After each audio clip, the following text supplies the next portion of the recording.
Saat Nabi lagi makan, baru satu suap Nabi mendapatkan makanan, turun malaikat Jibril menyampaikan kepada Allah, dan Allah menyampaikan kepada malaikat Jibril dan dikatakan, ya Rasulullah, Allah telah menciptakan surga dan neraka. Satu persatu dijelaskan. Ya Jibril, jangan kau jelaskan aku tentang surga, tapi jelaskanku tentang neraka. Dijelaskan sampai ke neraka Jahannam. Sampai dikatakan oleh Nabi SAW, ya Jibril, neraka Jahannam Allah ciptakan untuk siapa wahai Jibril? Tidak dijawab oleh malaikat Jibril. Pertanyaan kedua, untuk siapa Allah ciptakan neraka Jahannam wahai Jibril? Mulai ada kekhawatiran di hati Nabi. Tidak dijawab oleh malaikat Jibril. Sampai pertanyaan ketiga, lalu Allah Subhanahu wa ta'ala memanggil malaikat Jibril, ya Jibril, sampaikan kepada Muhammad untuk siapa aku ciptakan neraka Jahannam. Ya Rasulullah, neraka Jahannam Allah ciptakan untuk umatmu ya Rasulullah.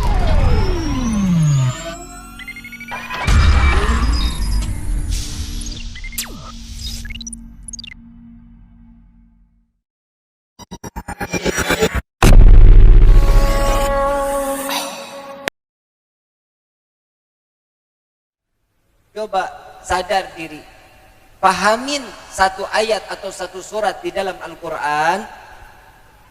Baca surat Al-Ghasyiyah, baca surat Al-Ghasyiyah dan simak baik-baik.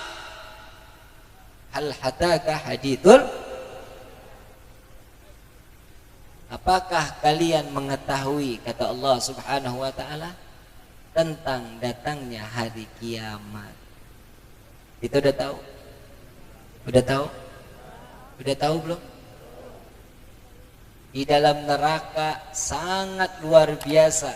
Ini saya kalau ngomongin ngomongin neraka, air mata saya cetek sekali, Bu, Pak. Benar, demi Allah. Saya ngerasa saya ini banyak dosa luar biasa kepada Allah. Nauzubillah.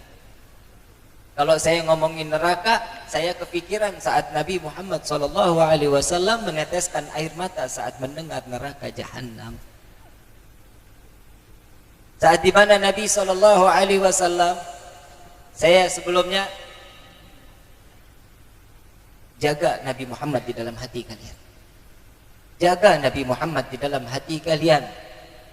Jangan keluarkan Nabi Muhammad di dalam hati kalian. Rugi kalian. Yang rugi bukan Nabi. Nabi tidak minta dicintai oleh kita, tapi kita yang mengharapkan kecintaannya Nabi kepada kita. Kenapa saya mengatakan hal seperti ini? Karena Nabi cintanya kepada umat gak ada setengah-setengah. Full cintanya kepada umat Nabi SAW.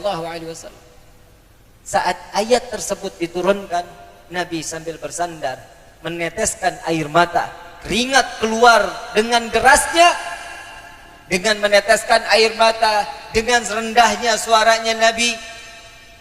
Saat dimana orang yang dia sedang bekerja, dia berada dalam amalnya dalam keadaan sia-sia, percuma.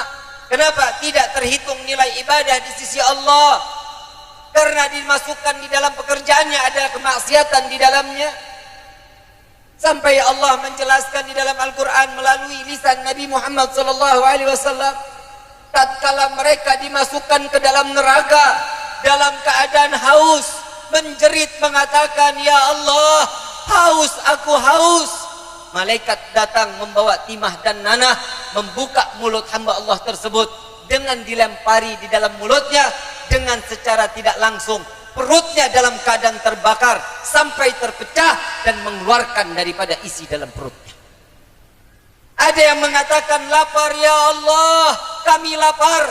Malaikat membawakan batang yang begitu sangat amat besar dengan tancapan-tancapan paku, atau yang di dalamnya ada duri-duri yang luar biasa. Dibuka mulut orang tersebut, dimasukkan batangnya, sampai kata Nabi, mereka tidak merasakan kenyang dan mereka tidak akan pernah merasakan dalam keadaan gemuk. Takut kita kepada Allah. Jangan mulai-mulai bermaksiat kepada Allah. Jangan mulai-mulai menentang syariat Allah. Ayyuhal khadirun, Nabi menaruh harapan kepada kita.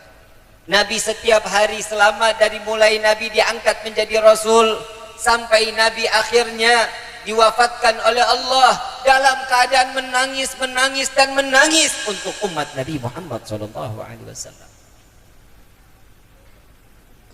Cukup kita buat sedih Nabi Muhammad. Cukup kita meneteskan air mata Nabi Muhammad SAW. Saat di mana Nabi di dalam satu riwayat Siti Aisyah radhiyallahu anha wa radhaha, saat di mana di dalam malam tersebut menanyakan saat beliau terbangun melihat Rasulullah udah nggak ada di sampingnya. Dicari Siti Aisyah, ternyata Rasulullah ada di dalam Masjid Nabawi. Ditunggu oleh Siti Aisyah sampai selesai salat. Nabi ditanya, "Ya Rasulullah, berapa banyak di dalam bilangan salatmu ya Rasulullah?" "Ada apa wahai Aisyah? Mengapa engkau tidak istirahat? Mengapa engkau tidak dalam keadaan tertidur untuk menenangkan dirimu ya Rasulullah?" Apa jawaban Sayyidina Muhammad SAW? "Ya Aisyah, jika aku dalam keadaan tertidur, sedangkan setiap malam aku harus menggelar sorbanku, aku setiap malam tidak lepas 1000 rakaat salat taubat kepada Allah." Nabi maksum, Nabi tidak terhitung di dalam dosanya. Nabi yang diberikan kunci dalam surga. Di dalam surga terdapat nama Nabi. Nabi pun masih salat taubat. Sampai Siti Aisyah mengatakan, "Ya Rasulullah, banyaknya di dalam bilangan salatmu ya Rasulullah." Apa kata Rasulullah? "Aku khawatir keadaan umatku di saat di yaumil qiyamah kelak, mereka yang belum sempat bertaubat kepada Allah, maka aku berharap salat taubatku ini dapat menambal taubat umatku." Kita yang bikin dosa, Nabi yang bertaubat.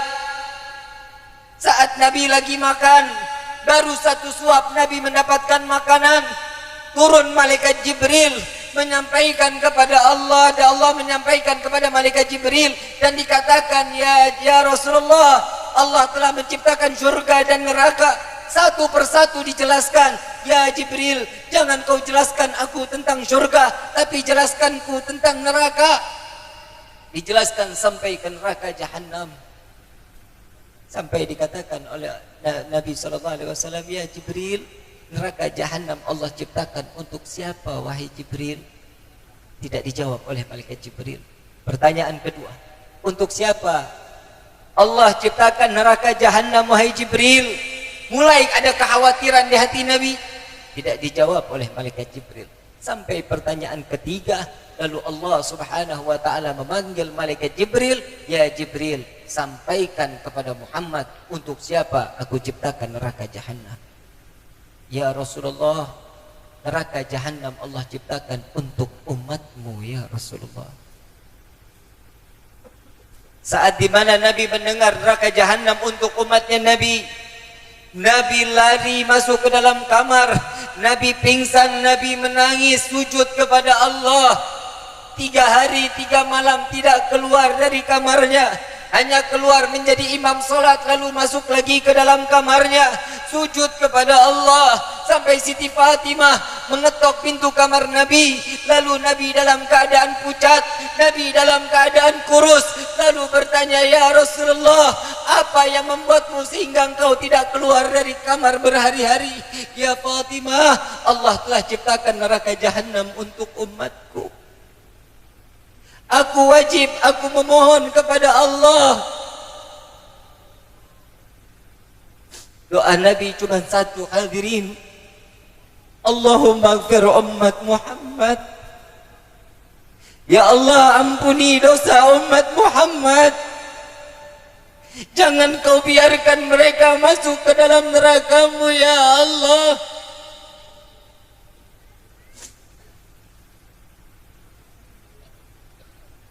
Sudah cukup kita membuat nangis hati Nabi SAW dalam sakratul maut. Saat Nabi bertanya kepada malaikat Jibril, "Ya Jibril, bagaimana nasib keadaan kelak saat di akhirat kelak wahai Jibril?"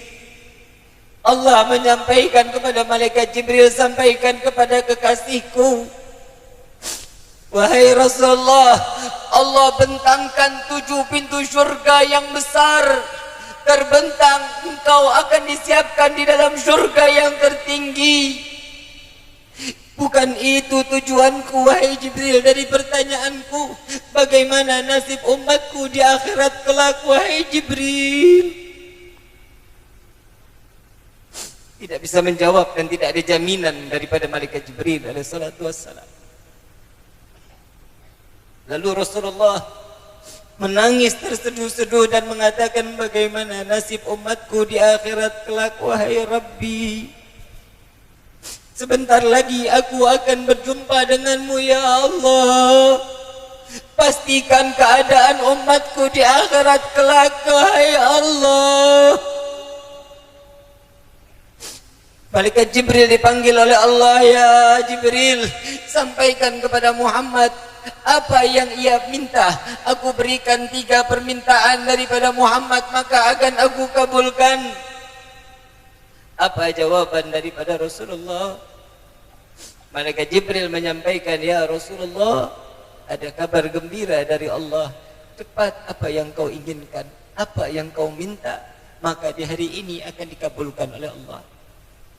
Jawaban Nabi, Allahumma ighfir ummat Muhammad. Lalu apalagi ya Rasulullah? Allahumma ighfir ummat Muhammad. Lalu apalagi wahai ya Rasulullah? Yang ketiga permintaanmu apa ya Rasulullah? Allahumma ighfir ummat Muhammad. Jika Allah ingin Muhammad ridha, maka masukkan umat Muhammad ke dalam syurganya Allah. Wala sawfa yu'tika rabbuka fatarda. Dan Allah subhanahu wa ta'ala meridai apa yang diminta oleh Nabi Muhammad, maka setiap umat akan dimasukkan ke dalam syurganya Allah.